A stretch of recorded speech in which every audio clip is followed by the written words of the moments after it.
कांग्रेसको एकलौटी सरकार होइन, चाहे अनुसार काम गर्न सक्ने अवस्था छैन, प्रधानमन्त्री शेरबहादुर देउबाको भनाई। एमाले सांसदले भने निजगढ विमानस्थलबारे सर्वोच्च अदालतको राष्ट्रघाती फैसला भारतको प्रभावमा।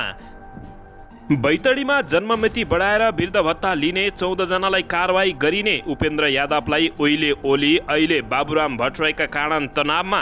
नेपालका विमानस्थल हेर्न लायक र रहल राख्दा बनाउँछु, मन्त्री प्रेमबहादुर आलेको भनाई।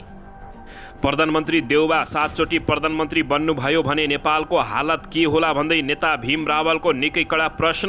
फोहोर व्यवस्थापनमा मेयर बालेन्द्र शाह र मन्त्री रामकुमारी झाँक्रीको पहल निकै राम्रो भएको भन्दै नेपाली काङ्ग्रेसका महामन्त्री गगन कुमार थापाको भनाई। जेलभित्रीबाट रेशम चौधरीको आरोप। टिकापुर घटनाको दोषीलाई राज्यले जोगायो। 5 वर्षमा प्रधानमन्त्री रोजगार कार्यक्रम मार्फत 20 लाख रोजगारी सिर्जना गर्ने सरकारको रणनीति। महानगरपालिकाले 10 वटा स्मार्ट शौचालय सञ्चालनमा ल्याउने। शौचालय प्रयोग गर्न दिने संस्थालाई कर छुट नदिने बालेन्द्र शाहको घोषणा। किसानलाई मल उपलब्ध गराउन सभामुख अग्निप्रसाद सापकोटाको रुलिङ। सडक खन्दै गरेको ठाउँमा पहिरोले पुरिएर एकै घरका 2 बालकको मृत्यु। माधव कुमार नेपाल र झलनाथ खनाललाई मन्त्री रामकुमारी झाँक्रीको चेतावनी। हामी आदेश र तालमेल गर्ने मान्छे होइनौँ। एमसीसी पास गरेर बीआरआईलाई व्यवस्था गर्न मिल्दैन। नेकपा माओवादी केन्द्रका नेता हरिबोल गजुरेलको भनाई। पहिचान जोगिने गरी काम गर्न जनप्रतिनिधिलाई प्रचण्डको निर्देशन। नेत्रविक्रम चन्द विप्लवको पार्टीद्वारा एमसीसी कार्यालय घेराउ। काङ्ग्रेसलाई साइजमा राख्न 4 पार्टी बीच छुट्टै छलफल। प्रचण्डको प्रस्तावित क्षेत्रभन्दा केही ओरपर सारेर निजगढ विमानस्थल निर्माण हुने प्रधानमन्त्री देउबाको आश्वासन। काठमाडौँ महानगरपालिकाका वडा अध्यक्षको गुनासो। मेयर अनुगमनमा आउँदा थाहै दिएनन्। 1.5 वर्षभित्र काठमाडौँ महानगरपालिकाभित्र बिजुलीका तार अन्डरग्राउन्ड हुन्छन्, मेयर बालेन शाहको भनाई। र प्रधानमन्त्री शेरबहादुर देउबाको अमेरिका भ्रमणबारे जानकारी गराउन नेकपा एमालेको निकै चर्को दबाव र माग। पोखरामा बाध्यात्मक लोड सेडिङ गर्नुपर्ने अवस्था आउन सक्ने कुलमान घिसिङको भनाई। अब हेर्नुहोस् पुरा समाचार।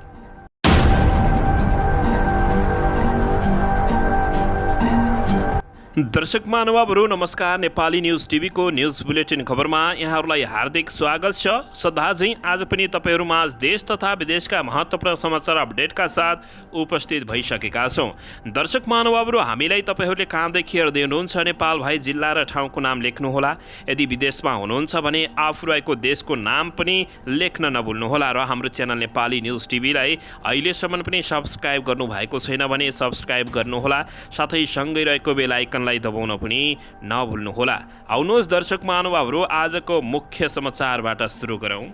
दर्शकबिन सांस्कृतिक पर्यटन तथा नागरिक उड्डयन मन्त्री प्रेमबहादुर आलेले नेपालमा रहेका विमानस्थल हेर्न लायक र रहरलाग्दा बनाउने बताएका छन्। त्रिभुवन अन्तर्राष्ट्रिय विमानस्थलको आन्तरिक टर्मिनल भवनको विस्तारित प्रस्थान कक्ष, ब्यारेज वेल्डको आज उद्घाटन तथा टर्मिनल भवन शिलान्यास र विमानस्थल गौचर हाताभित्र बुटिक अवधारणा अनुसार नवनिर्मित टावर फाउन्डको कार्यक्रममा उनले नेपालका विमानस्थलका थप विकास तथा विस्तारित गरी आन्तरिक तथा बाह्य पर्यटन आकर्षित गराउने खालको बनाउने बताएका छन्। उनले भने विमानस्थलकै बाटो भएर हजारौं पर्यटक तथा यात्रु ओहोरदोहोर गर्छन्। तिनै विमानस्थल फोहोर भए अवस्था के होला भन्दै उनले चिन्ता व्यक्त गरेका छन्। नेपालका सबै विमानस्थलमा थप विकास तथा विस्तार गरी पर्यटक सहित यात्रु लोभिने खालको बनाउने उनले बताएका छन्। मन्त्री प्रेमबहादुर आलेले आफू नागरिकको सेवक भएकाले नागरिक सहित देशकै हितमा काममा तल्लीन रहने बताएका छन्। उनले यात्रीको 5 मिनेटमा नै आफ्नो लगेज लिएर जान सक्ने र लगेजका लागि कुर्न नपर्ने गरी सुविधा दिन कर्मचारीलाई निर्देशन दिएका छन्। टर्मिनल भवन 1 वर्षभित्र निर्माण गर्ने ठेक्का लिएको कम्पनीलाई मन्त्री प्रेम आलेले सकेसम्म 9 महिनाभित्र काम सक्ने गरी वातावरण मिलाउन आग्रह गरेका छन्। त्रिभुवन अन्तर्राष्ट्रिय विमानस्थलभित्र रहेका भौतिक पूर्वाधारको निर्माणसँगै तिनीहरूको उचित सरसफाइदेखि व्यवस्थित बनाउन समेत उनले आग्रह गरेका छन्। दर्शकबिन यसैबीच यता काङ्ग्रेसको एकलौटी सरकार होइन, चाहे अनुसार काम गर्न सक्ने अवस्था छैन भन्दै प्रधानमन्त्री शेरबहादुर देउवाले अभिव्यक्ति दिएका छन्। प्रधानमन्त्री एवं नेपाली काङ्ग्रेसका सभापति शेरबहादुर देउवाले सरकार काङ्ग्रेसको एकलौटी नभएकाले चाहे अनुसार धेरै काम गर्न नसक्ने अवस्था रहेको बताएका हुन्। नेपाल टुडे युनियन काङ्ग्रेसले उठाएका कतिपय माग पनि काङ्ग्रेसको एकलौटी सरकार नभएकैले पूरा गर्न सक्ने अवस्था नरहेको उनको भनाइरहेको छ। नेपाल ट्रेड युनियन काङ्ग्रेसको आइतबारबाट काठमाडौँ सुरु भएको राष्ट्रिय सम्मेलनलाई सम्बोधन गर्दै प्रधानमन्त्री देउवाले भने, एउटा कुरा के बुझ्नु पर्यो भने तपाईहरूले यो काङ्ग्रेसको एकलौटी सरकार होइन हो नबुझिकन तपाईहरूले यो धेरै कलेम गर्ने कुरा छैन। अरू कतिपय तपाईहरूले अति महत्त्वपूर्ण कुराहरू उठाउनु भएको छ, कतिपय बजेटमा आएका छैनन् भने पनि हामीहरू त्यसलाई पुरा गर्ने नै छौँ। उनले भने उनले श्रमिकको हक अधिकारको सुरक्षा र उनीहरूको लागि आवश्यक सुविधा उपलब्ध गराउन सरकार दृढ सङ्कल्पित रहेको बताएका छन्। पछिल्लो समय रुस र युक्रेन युद्धका कारण श्रम बजार प्रभावित भइरहेको उल्लेख गर्दै उनले यस्तो अवस्थामा श्रमिकहरूको समस्याको समाधानका लागि सम्बन्धित सबै पक्षले ध्यान दिन जरुरी रहेको बताएका छन्। काङ्ग्रेसको एकलौटी सरकार होइन, चाहे अनुसार काम गर्न सक्ने अवस्था नभएको प्रधानमन्त्री देउवाको भनाइरहेको छ। दर्शकबिन यसैबीच यता नेकपा एमालेका नेता भीम रावलले प्रधानमन्त्री शेरबहादुर देउवा 7 चोटि प्रधानमन्त्री बन्ने नेपालको हालत के होला भनेर प्रश्न गरेका छन्। आशंका गर्नुपर्ने अवस्था आएको समेत बताएका हुन्। आइतबारको प्रतिनिधि सभाको बैठकमा बोल्दै उनले देउवा 2052 सालमा पहिलोपटक प्रधानमन्त्री हुँदा देश हिंसाको बाटोमा गएको बताएका छन्। उनले भने पहिलोपटक प्रधानमन्त्री हुँदा देशको हितमा आँच आउने समयमा महाकाली सन्धि पनि भयो। दोस्रो पटक प्रधानमन्त्री बन्दा देशमा प्रतिगमन आएको र पाँचौं पटक प्रधानमन्त्री बन्दा अहिले संविधान मिच्दै धमाधम शक्ति राष्ट्रहरूसँग सामरिक लगायतका सम्झौता हुँदैछन् उनले बताएका छन्। प्रधानमन्त्री देउवाको गतिविधिले नेपालको स्वाधीनता र स्वातन्त्र्य नै खतरामा पर्न थालेको टिप्पणी गरेका छन्। उहाँ 5 चोटि प्रधानमन्त्री बन्दा त देश यस्तो हालतमा छ, 7 चोटि प्रधानमन्त्री बन्नुभयो भने कस्तो हालत होला, नेपाल नै के हुन्छ भन्ने आशंका गर्नुपर्ने भयो। भीम रावलले अभिव्यक्ति दिएपछि प्रधानमन्त्री शेरबहादुर देउवा झोक्किएका छन्। दर्शकबिन यसैबीच यता एमाले सांसदले निजगढ विमानस्थल बारे सर्वोच्च अदालतको राष्ट्रघाती फैसला भएको र भारतको प्रभावमा गरेको गम्भीर आरोप लगाएका छन्। नेकपा एमालेका सांसद डाक्टर विजय सुब्बाले निजगढ विमानस्थल रोक्ने सर्वोच्च अदालतको फैसला भारतको प्रभावमा पारेर आएको गम्भीर आरोप लगाएका हुन्। उनले अदालतको राष्ट्रघाती निर्णयको विपक्षमा बोल्नुपर्ने बताएका छन्। प्रतिनिधि सभा बैठकमा विनियोजन विधायक अन्तर्गत प्रधानमन्त्री कार्यालयको शीर्षक माथिको छलफलमा भाग लिँदै सांसद सुब्बाले सर्वोच्चको निर्णय कार्यान्वयन गरेर देशमा कुनै पनि विकास हुन नसक्ने बताएका छन्। अदालतको फैसला आएको छ नि निजगढ विमानस्थल रद्द गर्ने, अदालतको त्यो राष्ट्रघाती निर्णयको विपक्षमा बोल्नुपर्छ। हामीलाई एयर रुट नदिने मुलुक भारतको प्रभावमा परेर गरिएको यस्तो निर्णयले अदालतको फैसलाको नाममा मानिरहनु बेठिक हुन्छ, सुब्बाले भनेका छन्। यदि सर्वोच्चको यो निर्णय मान्य हो भने राष्ट्रवादी निर्णय केही कार्यान्वयन हुँदैनन्, देशको हितकारी योजना अगाडि राख्दा मुद्दा पर्छ र अदालतले खारेज गरिदिन्छ भनेर उनले गम्भीर कुरा उठाएका छन्। निजगढ विमानस्थलको काम अगाडि नबढाउन सर्वोच्च अदालतका 5 जना न्यायाधीशले दिएको आदेशको सांसदमा यति बेला चर्को विरोध हुँदै आएको छ। दर्शकबिन यसैबीच यता 1.5 वर्षभित्र काठमाडौँ महानगरपालिकाका भित्रका बिजुलीका तार अन्डरग्राउन्ड हुन्छ भन्दै मेयर बालेन शाहले अभिव्यक्ति दिएका छन्। काठमाडौँ महानगरपालिकाका मेयर बालेन शाहले अबको 1.5 वर्षभित्र काठमाडौँ महानगरपालिका सबै तारहरू अन्डरग्राउन्ड हुने बताएका छन्। काठमाडौँ महानगरको दोस्रो कार्यपालिकाका बैठकमा उठेका प्रश्नहरूको जवाब दिँदै उनले सरकारवाला निकायसँग सहकार्य गरेर विद्युतीय तार भूमिगत गरिने बताएका छन्। उनले भने विद्युतीय प्राधिकरणबाट अबको 1.5 वर्षभित्र सबै तारहरू ग्राउन्डेड हुन्छ भन्ने प्रतिबद्धता पाएको छु, त्यसमा महानगरपालिकाको सहकार्य रहने बालेन्द्र शाहले अभिव्यक्ति दिएका छन्। हरेक महिनाको पहिलो सोमबार सडक, विद्युत, खानेपानी लगायतका निकायका प्रमुखसँग बैठक आयोजना गर्ने र त्यसमा एक आपसबीच सहकार्यको समीक्षा गरिने बताउँदै उनले सडक, बत्तीदेखि ढलसम्मका समस्याहरू समाधानका लागि महानगरपालिकाले साथ रहने बताएका छन्। मेयर शाहले हरेक घरमा रिभर्स बोरिङ गर्नुपर्ने प्रस्ताव समेत अगाडि सारेको जानकारी प्राप्त भएको छ। दर्शकबिन नेकपा एमालेका अध्यक्ष एवं पूर्व प्रधानमन्त्री केपी शर्मा ओलीले एमाले बाहेक अन्य दलले मुलुकलाई समृद्ध बनाउन नसक्ने दावी गरेका छन्। स्थानीय तह निर्वाचनमा पार्टीको पक्षमा जनमत निर्माण गर्न सहयोग गरेका कलाकारहरूको सम्मानमा शनिबार काठमाडौँमा आयोजित कार्यक्रमलाई सम्बोधन गर्दै उनले यस्तो बताएका हुन्। एमाले जस्तो देशको हितमा मरिमेटेर लाग्ने पार्टी नेपालमा अरू नभएको पनि केपी शर्मा ओलीले बताएका छन्।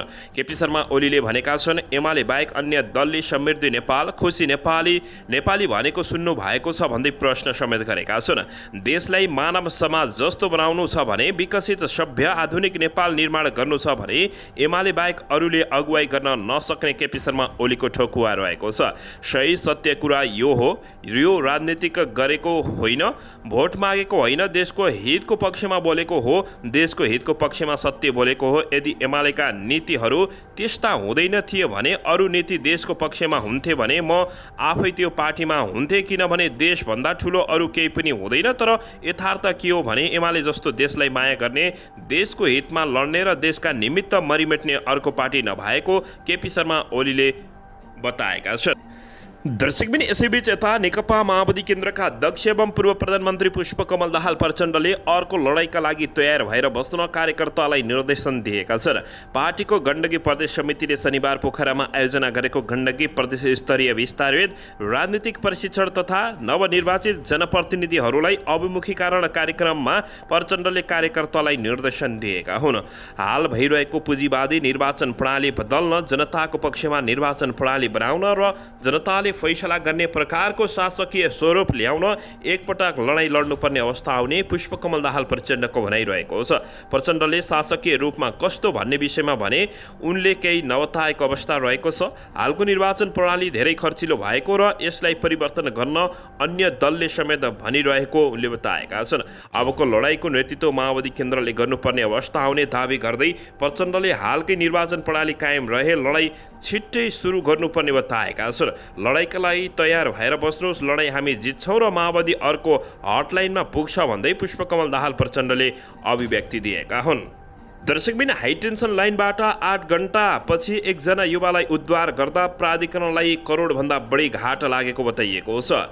विद्युत प्रसारण लाइनका हाइटेन्सन टावर जहाँसुकै होस् त्यस वरपरका बासिन्दाले चढ्ने न काम पर्छ न त कसैले त्यस्तो दुस्साहस नै गर्छ। तर शनिबार बिहान करिब 11 बजे ककनी गाउँपालिकाका साथ डाँडेफेदीमा रहेको हाइटेन्सन टावर स्थानीयले अनौठो दृश्य देख्न पाएका छन्। 60 मेगावाट क्षमताको त्रिशूली 3A जलविद्युत आयोजनाको प्रसारण लाइटको उक्त टावरमा केही खुरुखुरु उक्लिरहेको थियो। ती विद्युत प्रसारण वा आयोजनाका प्राविधिक थिएनन्। देख्नेहरू भेला भए हो हल्ला गरी चिच्चाए के हो भनेर। तल उत्र माथि उत्र, न उक्लिने न जवाब दिने, फर्कायो न त उत्रिने सुरसार नै देखियो। गाउँले डराए को हो कुन्ने भनेर करेन्ट लागेर ज्यान जाला भनेर नेपालीहरू डराइरहेका थिए। हतार जलविद्युत आयोजना र प्रहरीलाई फोन गरियो। मौकामा खबर हुन सकेकाले आयोजनाले लाइन काट्यो। त्यसैले तत्कालीन जोखिम घट्यो। उनलाई उतार्न अर्को महाभारत सुरु भयो। नजिकै ढिकुरे चौकीको प्रहरी टोली आयो। उसै गरी झार्न आग्रह गर्दै प्रहरीहरू चिच्चाए, तर टावरबाट तारमा पुगेका व्यक्ति फर्किएनन्। तल्लो तारमा खुट्टा टेकेर माथिल्लो तार समात्दै उनी अगाडि बढ्दै गयो। यो खबरपछि प्रहरी र स्थानीय झनै आत्तिन र चिच्याउन थाले। कसरी बचाउने भन्दै प्रश्न गर्न थाले। स्थानीयको भिड जम्मा भए पनि ती व्यक्ति बेलकोट नगरपालिका 13 घले गाउँका 43 वर्षीय माइला विक हुन् भन्ने पहिचान भयो। बिहान 11 बजे माइला टावरमा चढेका थिए। 7.5 घण्टासम्म उनी माथि तारमै नै झुन्डिरहेको अवस्थामा उनी बसिरहे। तर यता भने प्राधिकरणलाई 1 करोडभन्दा बढी घाटा लाग्यो। तर उनको मानसिक सन्तुलन गुमेको आकलन गरेर उनलाई पाटन अस्पताल लगिएको जानकारी प्राप्त भएको छ।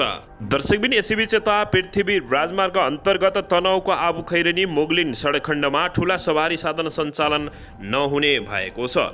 आबुखैरेनी गाउँपालिका 4 पावर हाउस नजिक सडक भाँसिएको केही दिन ठुला सवारी साधन सञ्चालनमा रोक लगाइएको हो।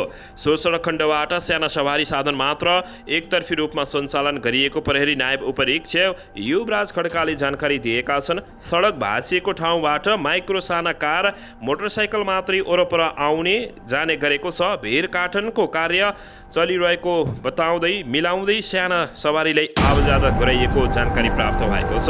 सडक भाँसिएको ठाउँमा सडक डिभिजन कार्यालय कार्यालयले शुक्रबारदेखि नै भित्ता काटेर फराकिलो बनाउने कार्य थालेको छ। ठुला सवारी साधन सञ्चालन गर्दा जोखिम हुने भएकाले केही दिन ठुला सवारी साधनमा आवत जावतमा रोक लगाइएको जानकारी प्राप्त भएको छ।